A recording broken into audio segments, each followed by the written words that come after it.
Thanks for joining us. I'm Megan Roberts. The Northwest Territories government announced a subsidy today that it says will help keep power rates down.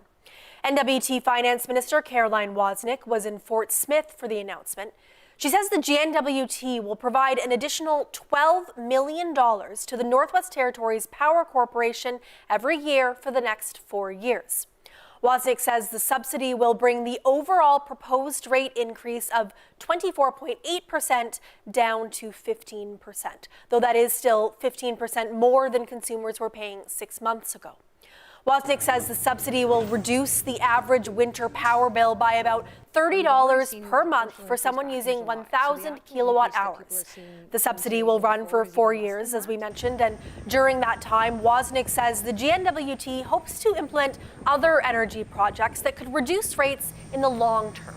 That includes plans for industrial growth and major infrastructure expansions like the Dawson Hydro project. We are the biggest customer in terms of our energy usage. So when the rates go up, the government pays the lion's share. We want to try and find a balance where we're putting in public funds to keep rates low, doing that in a way that is responsible with those dollars, still wanting to reflect some of the realities of the costs that we're having. So that's where we're trying to settle on that $12 million and to try and find a number that can bring the actual impacts to people's bills down to a point that is, hopefully a little more manageable. Wozniak emphasized that while subsidies provide immediate relief, long-term solutions are crucial. The GNWT is also exploring policy changes for electric vehicle charging and power sharing agreements between communities. NTPC's general rate application is currently being reviewed by the NWT Public Utilities Board. The review process will take several months. The Cligoliné-Gotine is nearing self-government in Norman Wells. It represents the Dene and Métis in that community. Self-government is a prospect that's been 100 years in the making. But what will it actually look like? The CBC's Luke Carroll has the answer. If Cligoliné-Gotine members vote in favor of the draft final self-government agreement, it will just be responsible for its own membership, and the Norman Wells municipal government will continue to offer services. Dene and Métis residents made up about 38% of Norman Wells' population in 2023. According to the agreement in principle, if the Dene and Métis who make up the Cligoliné-Gotine membership reaches at least 70% of the Norman Wells population, then the Cligoliné-Gotine can request to become the public government, which means the town of Norman Wells would be dissolved and there would be an election for Cligoliné-Gotine leader and council. Non-Cligoliné-Gotine members would need to make up a certain number of council seats, depending on the demographics. And the Cligoliné-Gotine would become responsible for all municipal services, among other responsibilities, including education and family and child services. Luke Carroll, CBC News, Yellowknife. The Assembly of First Nations has come to a major decision this evening. The Chiefs voted in favor of renegotiating a deal previously struck with Ottawa to reform the on-reserve child welfare system. It comes after the earlier agreement came up against fierce opposition. Olivia Stefanovic has the details from Ottawa. Since the very moment this assembly started, it was clear children would be the focus. Because too many First Nations children continue to be taken from their families and their communities. But a debate over what's in the best interest of First Nations children continues. The next iteration of the long-term agreement really has to show how Canada is going to change its ways to ensure discrimination doesn't happen again. The last agreement fell far short of that as well. Ottawa is offering $47.8 billion to reform the on-reserve child welfare system, a deal negotiated and endorsed by AFN leadership. Money meant to keep parents and their children together by ensuring a roof over their heads, food on the table, and having counseling services available. I really supported this because I need some financial resources and help create our own prevention program and child and family services in the community. So he's defeated. But back in October, AFN members resoundingly rejected Ottawa's multi-billion-dollar offer. following concerns funding would only be guaranteed for 10 years and because children and families living off reserve are excluded. For them not to be compensated is actually, it's discrimination at its finest. Now the deal is being sent back to the drawing board, something this First Nations leader advocated for. It would be nice to get the settlement done completely right away, but it doesn't work like that. There's a lot of gaps in the system that they haven't really fixed. In a resounding vote late this afternoon, chiefs agreed to put a new negotiating team in place, led by longtime First Nations child advocate Cindy Blackstock. The challenge now will be to secure a deal before the next federal election scheduled in less than a year's time. Olivia Stefanovich, CBC News, Ottawa. In the Yukon, Dawson City's newly elected town councillors have officially been sworn into office. Last night, all 5 members once again took the oath of office, and this time, the oath of allegiance. The councillors made their pledge to the Constitution, the laws of Canada, and the laws of the Yukon, instead of to King Charles III and his heirs and successors. It comes after the Yukon amended its municipal act to offer an alternative to the oath. All 5 council members had previously refused to take it, citing the Crown's history with First Nations people. That decision was made in solidarity with Trondequetchin First Nation councillor Darren Lynn. I, Darwin Lim. I, Darwin Lim. Affirm. That I will faithfully. Respect and bear true allegiance. To the Constitution. The laws of Canada. The laws of Canada. And the laws of the Yukon. And the laws of the Yukon. I so affirm.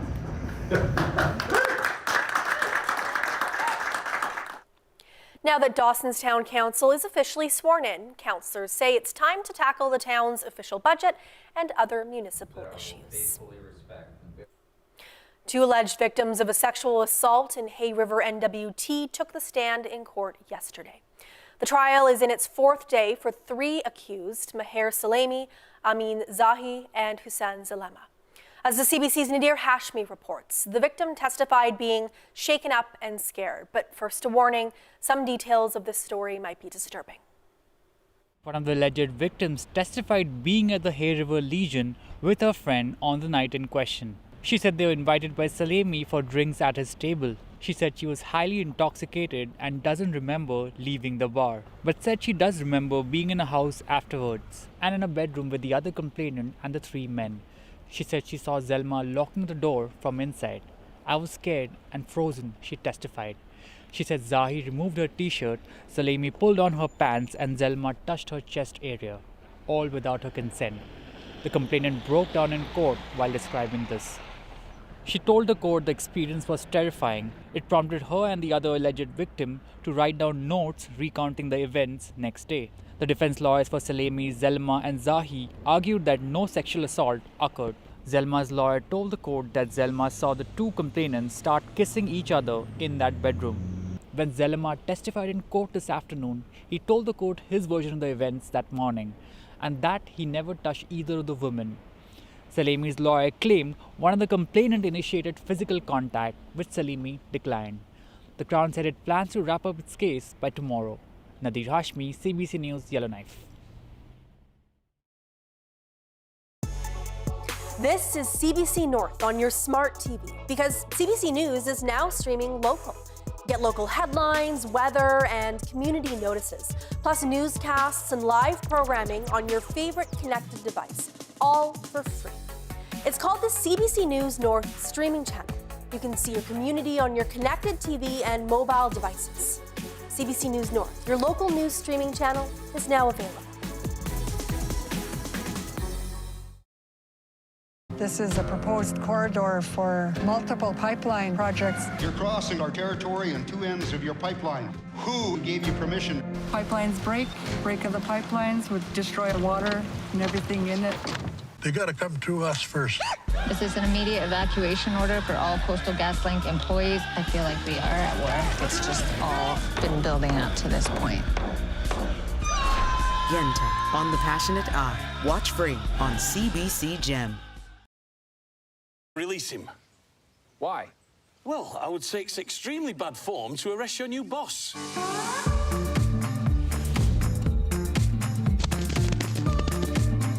man is actually in my custody. What did he do? Well, Did you hear that? I'm being charged with, This ranch isn't going down. Not on my watch.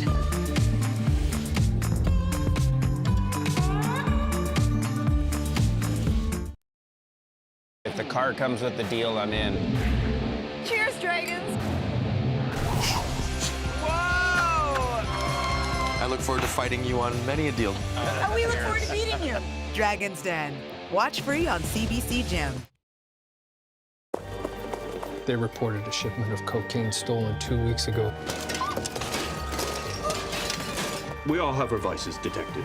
Oh, you find that surprising? Dust, noise, and lowlifes. Bloody hell.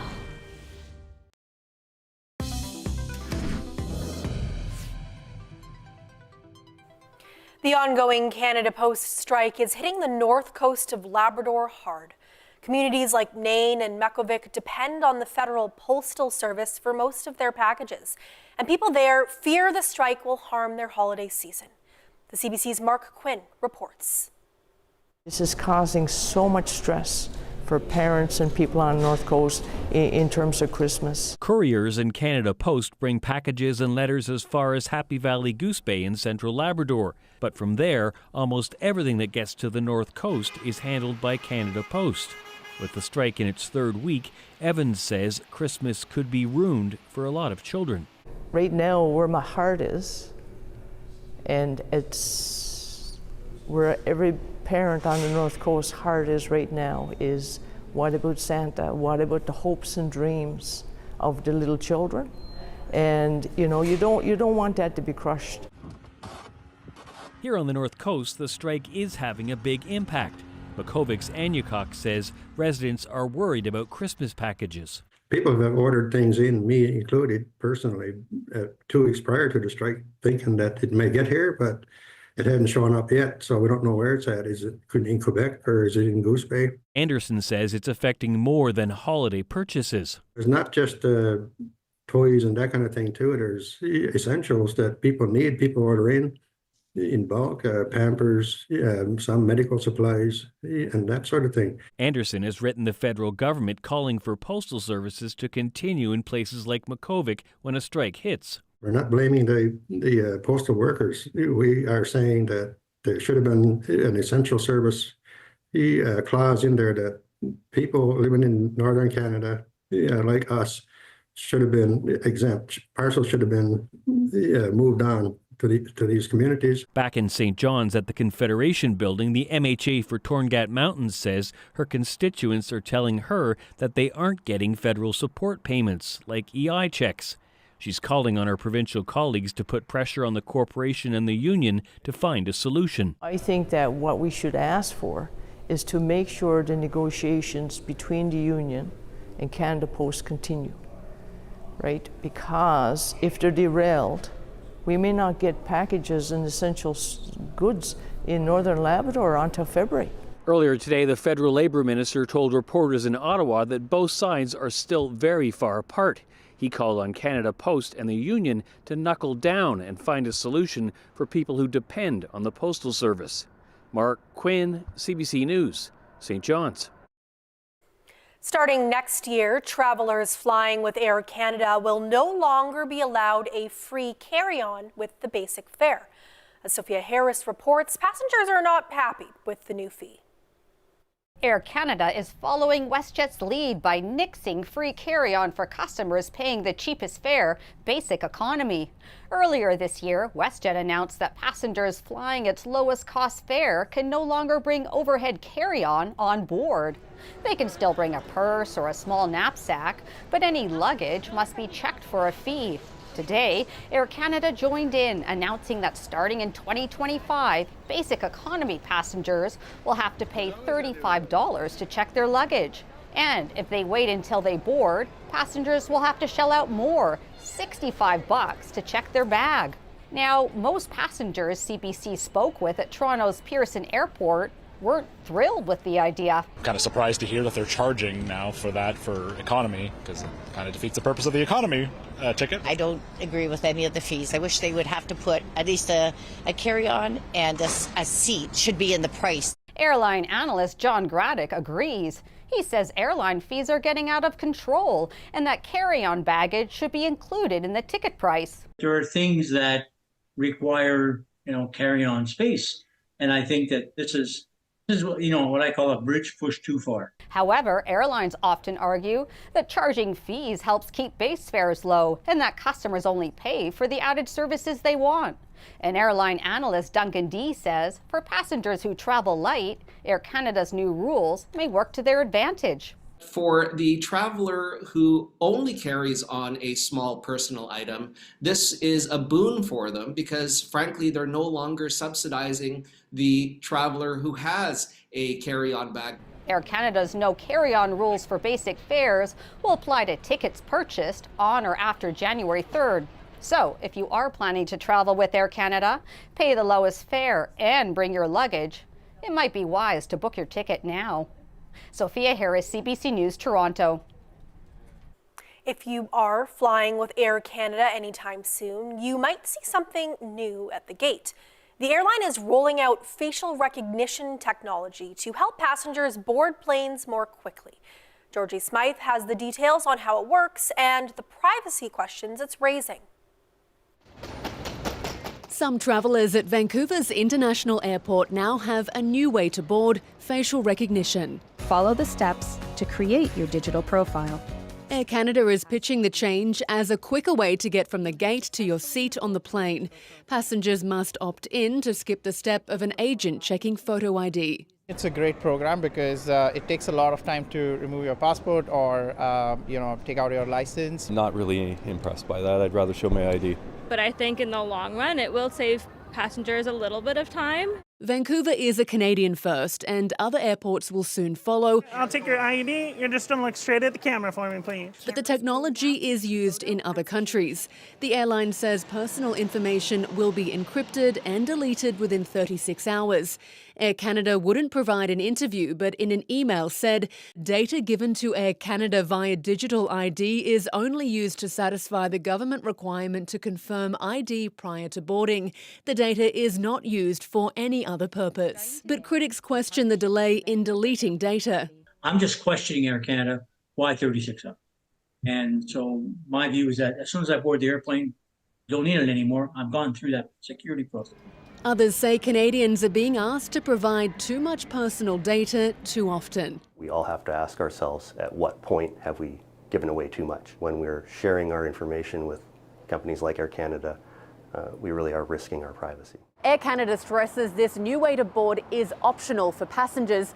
To use it, people simply need to download the Air Canada app, scan their passport and take a selfie, then simply show up at the airport. Georgie Smythe, CBC News, Vancouver. In rural Manitoba, a First Nation is making waves in the health sector. For years, the small community of 1,700 has had to advocate for themselves. But now, through partnerships and innovation, the community's health center has created a framework that other Indigenous communities are hoping to follow. The CBC's Brittany Greenslade takes us there. Hey, Dill. Let's get you to come back in here. It's early Tuesday morning in Penamutang First Nation. Here, everyone knows Dylan Offenlock. Dill, did you eat breakfast or did you eat lunch? Yeah. You ate lunch at program, right? Always with a smile on his face, he can often be found at the health center in the community. Okay, Dill, sit here. Dylan is part of a pilot program called AID that works with adults with intellectual disabilities. Do they have a birth certificate and a status card? Is transportation usually an issue? What is your highest level of education? Like, some of that's good to know when we're helping you with things, right? Here, his challenges are celebrated. We highlight it as a strength, not as a disability, right? It's a first-of-its-kind project in Canada, an on-reserve program to help adults with exceptionalities who've aged out of care programs. What kind of work have you been doing? Cooking. Nice. Did you do some, have you cooked so far? Or what's your favorite thing to cook? Soup. Oh. And after the age of 18, just have zero resources available to them into reserve because they're adults. But what we know about people with exceptionalities or disabilities is that it doesn't go away. You know what I mean? So they continue to live with a disability with no resources. There are regular monthly group activities and one-on-one support. Everything from cooking classes and grocery shopping, life skills to self-care. These adults were living isolated at home with little or no stimulation. So because of the program, we get them out of the house. We train them for different job opportunities, educate them. Make them part of the community. It's just one of more than a dozen pilot projects running at the health center on Pinay-Mutang. Public health-wise, right now we're partnering with the University of Manitoba and with Heart and Stroke, talking about cardiovascular health, trying to figure out what kind of programming we can start in the community for improving people's cardiovascular health. So walking programs, nutrition programs. Others have already been successfully tested and rolled out across the country because of the work they've done. They are working to create a more equitable health system. And we're the first Indigenous My Health team in Manitoba. So what that is it helps, it's a partnership development that helps enhance services closer to home. This health center has become central to not only the 1,700-person community, but the entire surrounding area. Today, we see 47% of people, of clients, that come in from various areas, whether the surrounding First Nations or the non-Indigenous communities that utilize our services. It's an open-door policy. No one is turned away. The closest hospitals in Ashern and Eriksdale are often plagued by staffing shortages and closures. People are often left trekking more than 200 kilometers away to Winnipeg for care. We live in poverty. There's such a lack. Where we want to bring these services closer to home. There has been a healthcare hole, and step by step, Gwen Travers and her team are filling the void. Initially, when I had started, there was 8 employees at that time, and we're nearing 60 employees. Some who've been there for more than a decade. The center offers a satellite pharmacy, regular doctor visits and blood draws, a women's clinic that offers pre- and postnatal care, services parents here begged for. They had to travel all the way to Winnipeg for their kids, and if you've got quite a few kids at home, how do you organize transportation? How do you organize childcare? But there's still work to be done, and it's been a steep learning curve. The First Nation is still recovering from the 2011 flood, which displaced many members for years.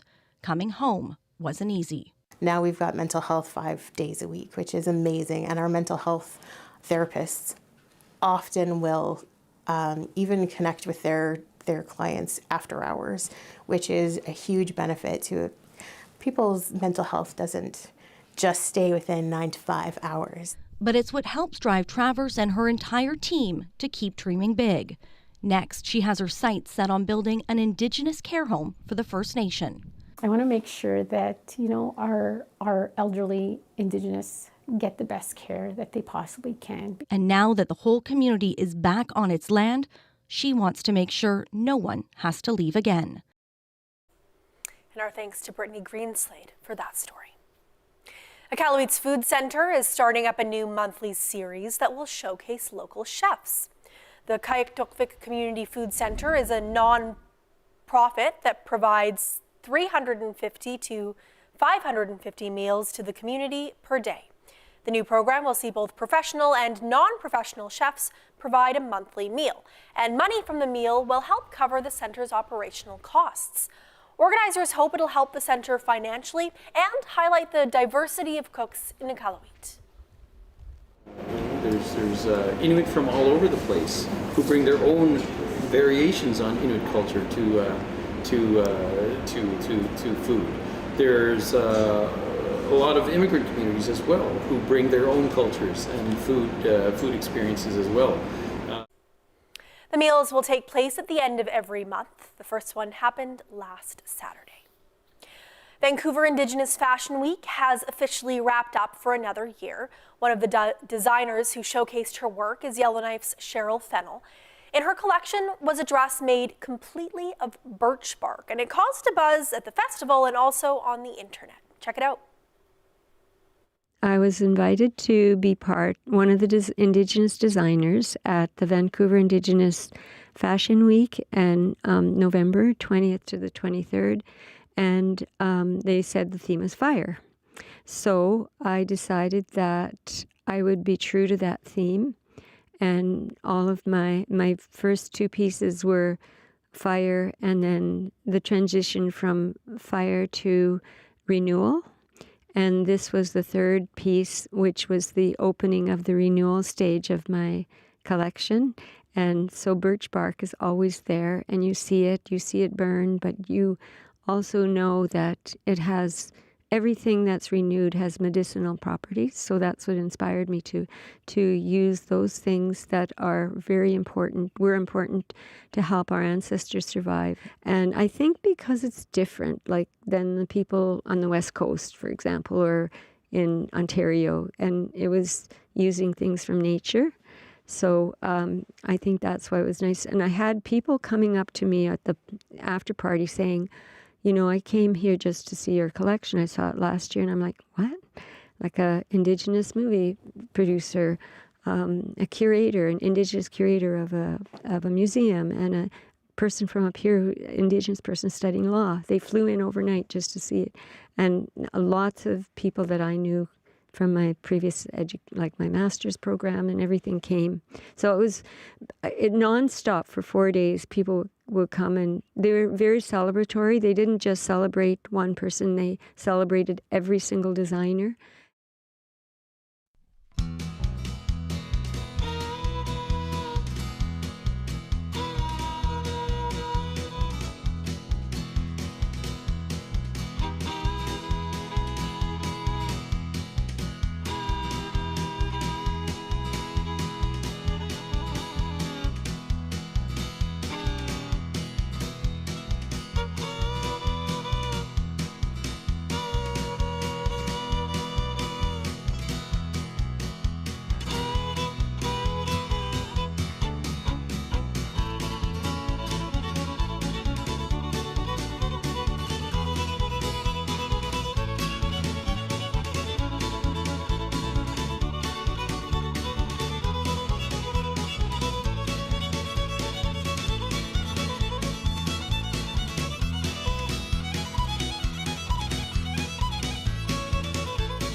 And that is Northbeat for tonight. For news anytime, you can always go to our website, cbc.ca/north.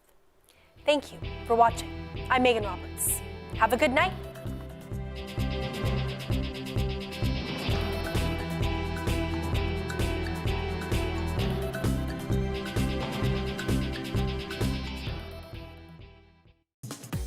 This is CBC North on your smart TV, because CBC News is now streaming local.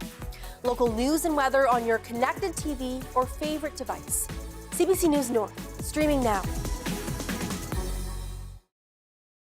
They're making more money than they have ever made in the history of the music business. We have generation after generation of us not seeing a fair piece of the pie. How do we keep the money from Black music in Black people's hands? You're going to be introduced to a new world. Stand back.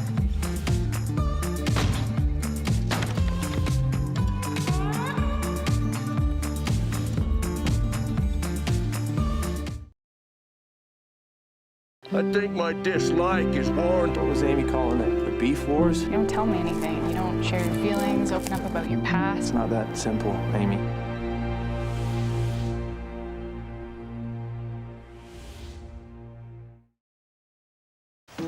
Heart is pounding. This is very hard to do. We both know it's not an easy task. The Great Canadian Baking Show. Watch free on CBC Gem. Is this what happened last time? It's possible this is worse. This is not the kind of suspense I like. If you choose family, you can never go wrong.